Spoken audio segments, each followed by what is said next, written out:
দক্ষিণ চব্বিশ পরগনা জেলার বারুইপুরের ঘটনা।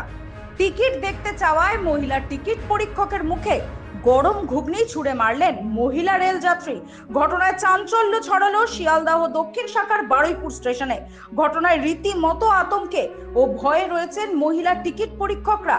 শনিবার সকালে অন্যান্য দিনের মতোই শিয়ালদাহ দক্ষিণ শাখার বারুইপুর জংশনে 2 নম্বর প্ল্যাটফর্মে দাঁড়িয়েছিল আপ বারুইপুর লোকাল। আর সেই লোকাল ট্রেনের লেডিস কম্পার্টমেন্টে টিকিট চেক করতে যান মহিলা টিকিট পরীক্ষক পূজা কুমারী।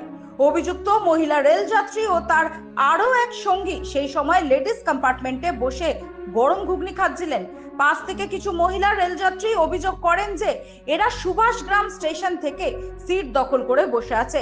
টিকিট পরীক্ষক ওই মহিলার টিকিট দেখতে চাইলে আচমকাই গরম ঘুগনি মহিলা টিকিট পরীক্ষকের মুখে ছুঁড়ে মারেন ওই যাত্রী। গরম ঘুগনি চোখে মুখে পড়ায় টিকিট পরীক্ষকের চোখ মুখ বিভৎস জ্বালা দিতে থাকে। ওই অবস্থাতেই কোনোভাবে চোখ মুখ মুছে ওই অভিযুক্ত মহিলা রেল যাত্রীকে সঙ্গে নিয়ে ট্রেন থেকে প্ল্যাটফর্মে নামলেই আরপিএফ এর জওয়ানরা ঘটনাস্থলে চলে আসেন। অভিযুক্ত মহিলা রেল যাত্রীর নাম জানা গিয়েছে সাইদা বিবি, বাড়ি সুভাষগ্রাম এলাকায়। তার কাছে সুভাষগ্রাম থেকে শিয়ালদাহের বৈধ টিকিট থাকলেও বারুইপুরে আসার কোনো বৈধ টিকিট ছিল না। ইতিমধ্যে বারুইপুর আরপিএফ এর পক্ষ থেকে অভিযুক্ত মহিলা রেলযাত্রী সাইদা বিবিকে বারুইপুর জিআরপির হাতে তুলে দেওয়া হয়েছে। রীতিমতো আতঙ্কে রয়েছেন মহিলা টিকিট পরীক্ষক।